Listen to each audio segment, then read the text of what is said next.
मेरे प्रिय छात्र छात्राओं, आज हम कक्षा 9 का जो जलवायु वाला अध्याय दो चैप्टर है, जो आपका भूगोल की पुस्तक का चैप्टर है, इसमें हम आपको भारतीय मानसून, तो मानसून क्या है इसके बारे में आपको विस्तार से अध्ययन करवाएंगे।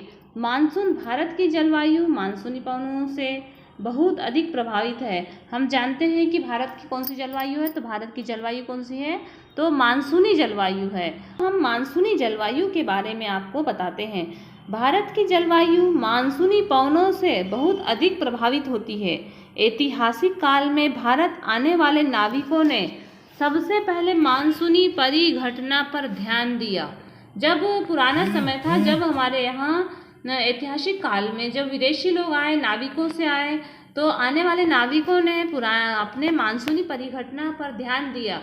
पवन तंत्र की दिशा उलट जाने के कारण उन्हें लाभ हुआ, चूँकि उनके जहाज पवन के प्रवाह की दिशा पर निर्भर करते थे।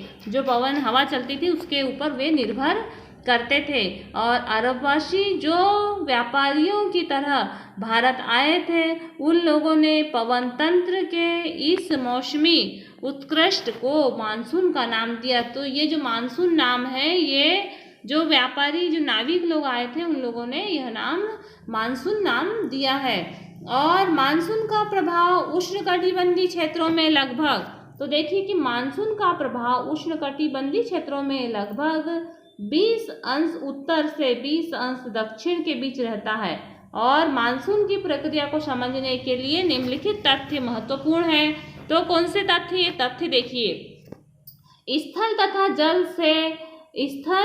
जल के गर्म और ठंडे होने की विभेदी प्रक्रिया के कारण भारत के स्थल भाग पर निम्न दाब का क्षेत्र उत्पन्न होता है, जबकि इसके आसपास के समुद्रों के ऊपर उच्च दाब का क्षेत्र बनता है। फिर हम देखते हैं ग्रीष्म ऋतु।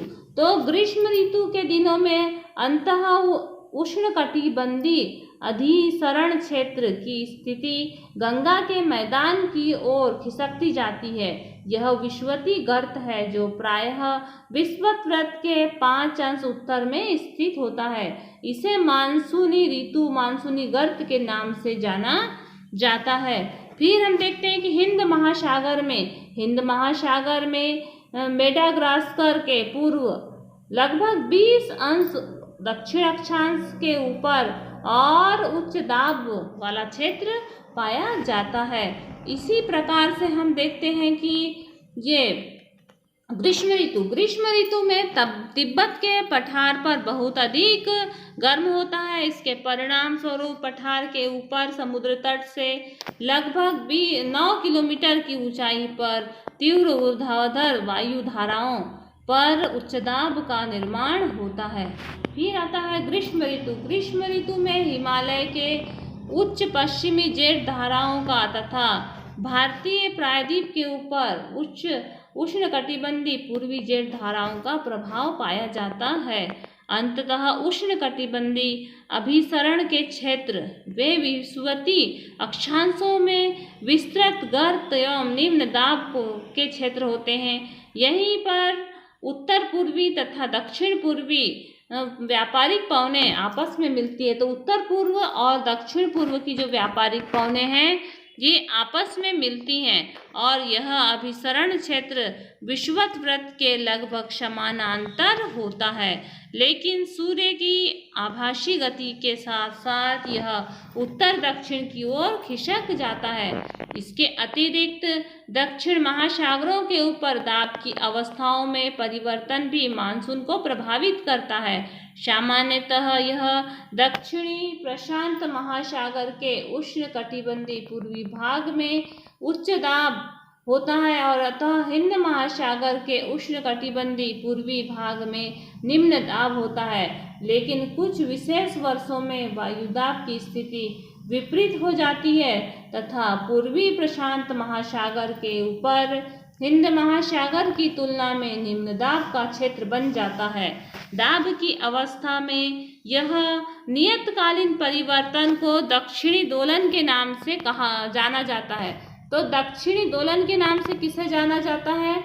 जो पूर्वी प्रशांत महासागर से ऊपरी हिंद महासागर की तुलना में निम्न दाब का क्षेत्र बन जाता है और दाब की अवस्था में यह नियतकालीन परिवर्तन को दक्षिणी दोलन के नाम से जाना जाता है। डार्विन उत्तर ऑस्ट्रेलिया हिंद महासागर तथा ताहिली प्रशांत महासागर ट्रांस दक्षिण 149 अंश पूर्वी के दबाव के अंतर की गणना मानसून की तीव्रता के पूर्वानुमान के लिए की जाती है। अगर दाब का अंतर ऋणात्मक है तो उसका अर्थ औसत से कम और विलंब से आने वाला मानसून। तो दाब का अंतर यदि ऋणात्मक आएगा तो इसका अर्थ ये होगा कि औसत से कम और विलंब से मानसून आएगा।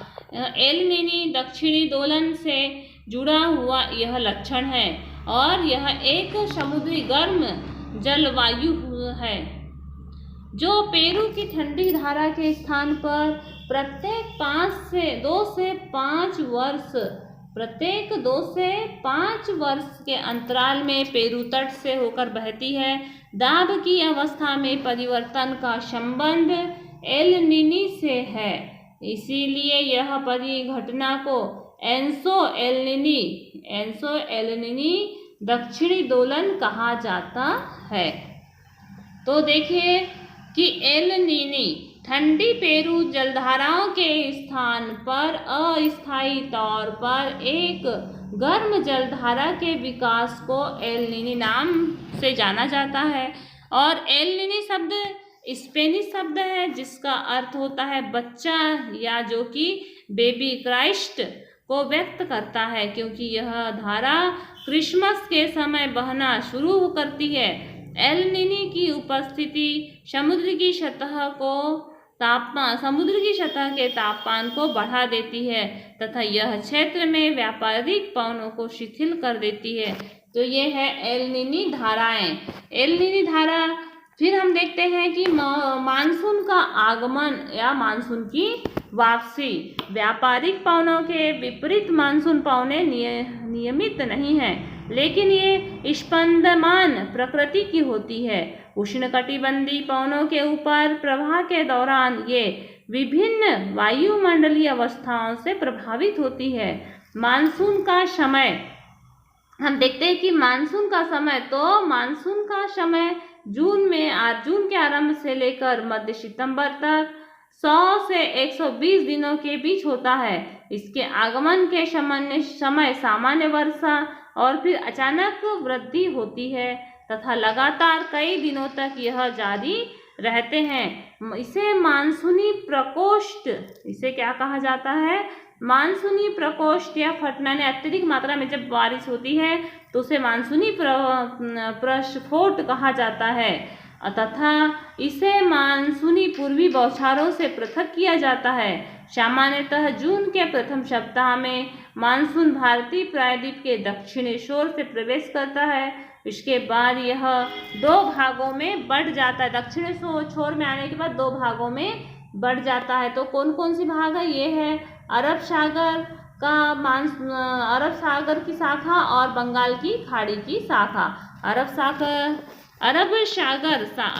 शाखा लगभग 10 दिन बाद 10 जून के आसपास मुंबई पहुंचती है। जो अरब सागर की शाखा है 10 दिन बाद मुंबई पहुंचती है। यह एक तीव्र प्रगति है। बंगाल की खाड़ी की शाखा भी तीव्रता से आगे ही की ओर बढ़ती है तथा जून के प्रथम सप्ताह में असम पहुंच जाती है और ऊंचे पर्वतों के कारण मानसून पौने पश्चिम में गंगा के मैदान की ओर मुड़ जाती है और मध्य जून तक अरब सागर की शाखा सौराष्ट्र कच्छ और देश के मध्य भागों में पहुंच जाती है।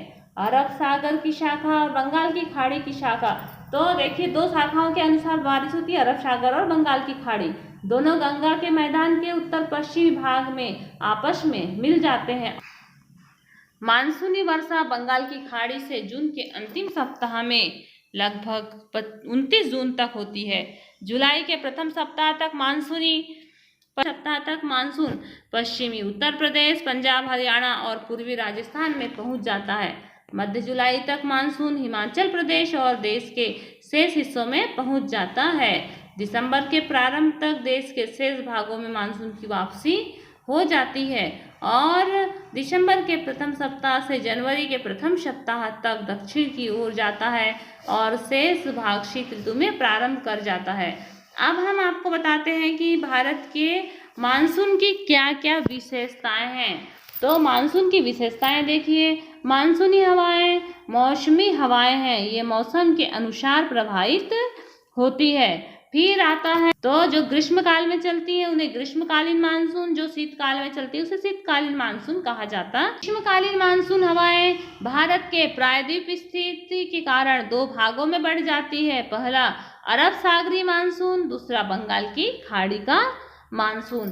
फिर हम देखते हैं तीसरा पॉइंट, भारत में ग्रीष्म ऋतु में इन हवाओं की दिशा दक्षिण पश्चिम से उत्तर पूर्व की ओर और शीत ऋतु में उत्तर पूर्व से दक्षिण पश्चिम की ओर जाती हैं। ग्रीष्म ऋतु में ये हवाएं समुद्र से स्थल भाग की ओर चलने के कारण उष्ण और आर्द्र होती है। तो समुद्र तट से स्थल की ओर मतलब जमीन की ओर चलती हैं, इसीलिए ये क्या होती है, उष्ण और आर्द्र होती हैं। जबकि शीत ऋतु में ये हवाएं स्थल से समुद्र की ओर चलती है। जैसे शीत ऋतु आती है तो ये स्थल से समुद्र की ओर चलती हैं, इसीलिए हवाएं ठंडी हो जाती है। भारत में वर्षा मुख्यतः मानसूनी हवाओं से होती है। वर्षा का अधिकांश भाग दक्षिणी पश्चिमी मानसून हवाओं से प्राप्त होता है। मानसून से होने वाली वर्षा अनिश्चित है, अर्थात कई बार मानसून के समय एवं उसके मात्रा में अंतर भी आ जाता है। भारत में सिंचाई का मुख्य साधन वर्षा ही है, इसलिए वर्षा की मात्रा कृषि को प्रभावित करती है। तो ये हमने जो जाना है ये है मानसून की विशेषताएं। अब हम जानते हैं ऋतुओं के बारे में। तो हम देखते हैं शीत ऋतु। उत्तर भारत में शीत ऋतु मध्य नवंबर से आरंभ होकर फरवरी तक रहती है और भारत के उत्तरी भाग में दिसंबर और जनवरी में सबसे ठंडे महीने होते हैं और तापमान दक्षिण से उत्तर की ओर बढ़ने पर घटता जाता है। पूर्वी तट में चेन्नई का औसत तापमान 24 अंश सेल्सियस और 25 अंश सेल्सियस के बीच होता है, जबकि उत्तरी मैदान में यह 10 अंश सेल्सियस से 15 अंश सेल्सियस के बीच होता है। दिन गर्म तथा रातें ठंडी होती है। उत्तर में तुषारपात सामान्य है तथा हिमालय के ऊपरी ढालों पर हिमपात होता रहता है। तो जो हिमालय जो प्रांत है वहाँ पर हिमपात मतलब ओले या बर्फ गिरती रहती है। तो ये हमने शीत ऋतु के बारे में जाना। यद्यपि शीत ऋतु में उत्तरी मैदान और दक्षिणी और उत्तर पश्चिम में चक्रवाती विक्षोभ का अंतर वह विशेष लक्षण है। यह कम दाब वाले प्रणाली भूमध्य सागर और पश्चिमी एशिया के ऊपर उत्पन्न होता है तथा पश्चिमी पवनों के साथ भारत में प्रवेश करती है। इसके कारण शीतकाल में मैदानों में वर्षा होती है तथा पर्वतों पर हिमपात जिसकी उस समय बहुत अधिक आवश्यकता होती है। इसलिए शीतकाल में वर्षा, जिसे स्थानीय तौर पर महावट कहा जाता है, जो शीतकाल में जो वर्षा होती है उसे महावट कहा जाता है, लेकिन ये रबी की फसलों के लिए बहुत ज़्यादा महत्वपूर्ण होती है। तो जो महावट है ये रबी की फसलों के लिए महत्वपूर्ण होते हैं। फिर हम देखते हैं ग्रीष्म ऋतु। शीत ऋतु जब समाप्त होती है तो उसके बाद में कौन सी ऋतु उत्पन्न होती है, तो ग्रीष्म ऋतु। तो मार्च से मई तक का जो समय है वो ग्रीष्म ऋतु का है। ताप पट्टी के स्थानांतरण के प्रभाव का पता विभिन्न अक्षांशों पर मार्च से मई के दौरान रिकॉर्ड किए गए तापमान को देखकर लगाया जाता है। मार्च में दक्कन के पठार का उच्च तापमान लगभग 38 अंश सेल्सियस होता है और अप्रैल के मध्य में प्रदेश का गुजरात का तापमान 42 अंश सेल्सियस होता है और मई में देश के उत्तर पश्चिमी भागों में तापमान 45 अंश सेल्सियस होता है। थार के रेगिस्तान में लेकर पूर्व और दक्षिणी पूर्व में पटना और छोटा नागपुर के पठार तक कम दाब का लंबवत क्षेत्र उत्पन्न होता है।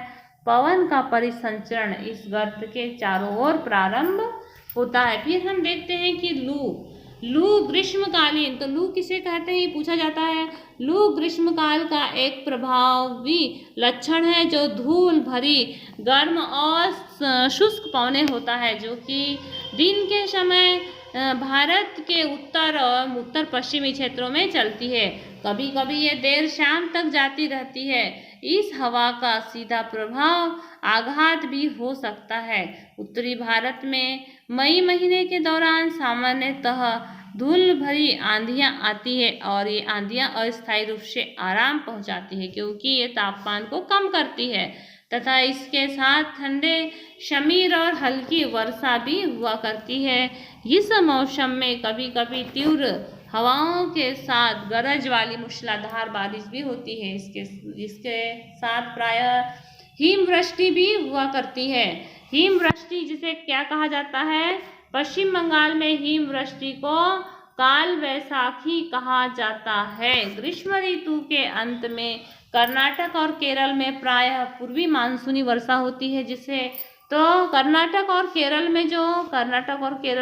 में पूर्वी मानसूनी वर्षा होती है, जिसे आम्रवृष्टि कहा जाता है, जिसके कारण आम जल्दी शीघ्रता से पकते हैं। इसके बाद में हम वर्षा ऋतु मानसून के आगमन में प्रारंभ होती है। वर्षा ऋतु का आगमन, मानसून के आगमन जून के प्रारंभ से और उत्तरी मैदान में निम्न दाब की अवस्था तीव्र हो जाती है तथा दक्षिणी गोलार्ध में व्यापारिक पवनों को आकर्षित हो जाती है, और ये दक्षिणी पूर्वी व्यापारिक पवने दक्षिणी समुद्र के उपोष्ण कटिबंध क्षेत्र में उत्पन्न होती है। चूंकि ये पवने महासागरों के ऊपर से होकर के गुजरती है, तो हम देखते दक्षिणी पूर्वी पवने, तो ये दक्षिणी पूर्वी मानसून भारत में अंतर्हार्य कहा जाता है कि मौसम को पूरी तरह परिवर्तित करती है। मौसम के प्रारंभ में पश्चिमी घाट के पवन मुखी भागों में भारी 150 सेंटीमीटर से अधिक होती है। दक्कन का पठार और मध्य प्रदेश के कुछ भाग में भी वर्षा होती है। यद्यपि क्षेत्र वृष्टि छाया प्रदेश में आते हैं। इस मौसम का अधिकतम वर्षा देश के उत्तर पूर्वी भागों में होती है और भारत की सर्वाधिक वर्षा होती है मासिनराम में। कहाँ होती है? मासिनराम, ये है खासी पहाड़ी के दक्षिणी श्रृंखला में स्थित मासिनराम में अत्यधिक वर्षा होती है। और वर्षा घटती जाती है तो राजस्थान और गुजरात का जो क्षेत्र है वहाँ पर वर्षा कम होती है। इस प्रकार से वर्षा ऋतु, ग्रीष्म ऋतु और शीत ऋतु, ये 3 ऋतुओं के बारे में आपने अध्ययन किया। अब हम देखते हैं कि वर्षा का वितरण पश्चिमी तट के भागों में उत्तर पूर्वी भारत में लगभग 40 सेंटीग्रेड वार्षिक वर्षा होती है, और किंतु पश्चिमी राजस्थान, सटे पंजाब, हरियाणा और गुजरात के भागों में 60 सेंटीमीटर से भी कम वर्षा होती है। दक्षिणी पठार के आंतरिक भागों में सह्याद्री के पूर्व में भी वर्षा की मात्रा समान रूप से कम होती है। इन क्षेत्रों में वर्षा की मात्रा कम क्यों होती है? जम्मू कश्मीर के लेह में भी वर्षण की मात्रा अत्यधिक मात्रा में कम होती है। इस प्रकार से मानसून के बारे में जाना और ऋतुओं के बारे में आपने अध्ययन किया। अब हम आने वाले वीडियो में हम इसके क्वेश्चन आंसरों के बारे में अध्ययन करेंगे। तो लगातार इस वीडियो को प्राप्त कीजिए और इस चैनल को सब्सक्राइब करें, लाइक करें, शेयर करें, बेल आइकन दबाएं। धन्यवाद।